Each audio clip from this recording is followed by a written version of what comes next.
예수 그리스도를 믿는 우리들에게는요, 나는 날마다 죽노라라는 그 말씀 안에, 그 이야기 안에 굉장히 하나님의 깊으신 우리를 향한 그 사랑의 메시지가 담겨 있습니다. 그래서 오늘은 나는 날마다 죽노라라는 이 제목을 가지고 오늘 여러분들과 함께 말씀을 나누도록 하겠습니다. 왜 우리가 죽어야 된다라고요? 왜 우리가 날마다 죽어야 하느냐? 그 이유가 무엇이라고요? 내가 죽어야지만 우리 주님이 살기 때문이라는 겁니다. 내가 죽어지면 죽어진 만큼 주님께서요, 내 안에서 살아서 역사를 하신다라는 거예요. 그러니까 우리의 신앙생활에 있어서 뭐가 중요하냐면요, 내가 얼마나 죽었느냐, 내가 얼마나 죽어 있느냐 하는 것이 굉장히 중요하다는 것이죠. 내가 죽어 있지 않으면요, 주님이 내게 뭔가를 말씀하시고요, 주님이 뭔가를 내게 요구할 때 자꾸 우리가 어떻게 하느냐 하면요, 거기에 대해서 자꾸 의의를 답니다. 이의를 단다라는 거예요. 자꾸 핑계를 댑니다. 이의를 달고 핑계를 대니까요, 자연적으로 어떻게 돼요? 복종을 할 수가, 순종을 할 수가 없게 되더라는 거예요. 내가 살아서 마음대로요, 결정하고, 마음대로 내가 판단하고, 내 마음대로 주관하잖아요. 그러면요, 우리 주님께서요, 내 삶에 간섭을 하실 수가 없습니다. 왜요? 주님은요, 오늘 우리를요, 인격적으로 다루시거든요. 우리 주님은요, 막 억지로 하지를 않으신다라는 거예요. 주님은 항상 내가 동의해 주기를 바라고요, 내가 깨닫고 순종할 때까지 기다려 주십니다. 성경에서 우리를요, 어떻게 하시느냐, 뭐라고 말씀하시느냐, 대부분 연단이라는 과정을 통과하게 하신다라는 겁니다. 여러분, 연단이 도대체 무엇인지 아십니까? 성경에 보면 연단이라는 말을 영어로는 캐릭터 이렇게 이야기를 해요. 이 연단이라는 건 쉽게 말하면 몸과 마음을요, 굳세게 한다라는 거예요.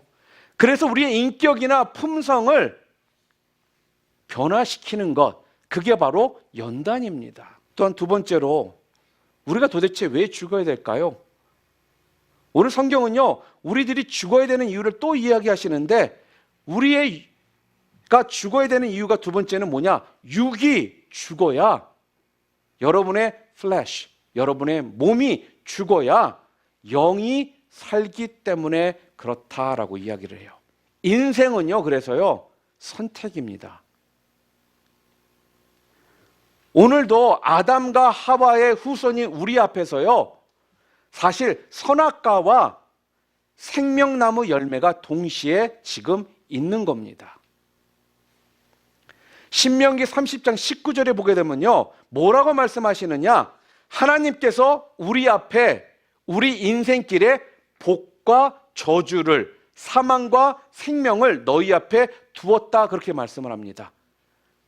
분명하게 말씀하고 있는 것이 여러분의 앞에는요, 복도 있고 저주도 놓여 있고요, 사망도 놓여 있고 생명도 여러분 앞에 놓여 있다라는 거예요.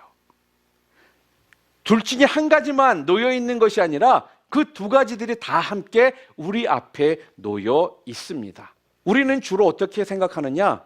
결과를 가지고요, 이것이 복이다, 아니다를 구별하는 그런 경향이 있습니다. 시편에 보면요, 하나님께서 무엇을 복이라고 이야기해 주셨냐면은, 하나님과 가까이 하는 것이 복이요, 하나님과 멀어지는 것이 저주다, 그렇게 이야기를 합니다. 우리의 그 본성, 옛사람의 그 본성은요, 계속적으로 여러분 가운데 그대로 있어요. 그게 뭐냐? 옛 여러분의 죄악된 모습들은요, 그것들이 그대로 여러분 가운데 있다라는 거예요. 그렇기 때문에 여러분의 새 사람을 입었어도 여러분이 육 가운데 끌려다니는 삶을 살아오면 여러분의 옛 모습들이 드러날 수밖에 없게 되는 겁니다. 그렇기 때문에요, 내가 날마다 죽지 않으면 안 된다라는 거예요. 왜요? 우리는 바로 예수 그리스도의 사람들이기 때문에 그렇습니다. 그리스도 예수의 사람이기 때문에 여러분과 저는 절대로 육체대로 살면은 안 된다라는 거예요. 믿기는 오늘부터라도요, 온전히 여러분의 정욕과 욕심을요, 십자가에 못 박고요, 그리스도 예수 안에서 정말 온전히 죽어지는 저와 여러분이 되기를 주님의 이름으로 축원합니다.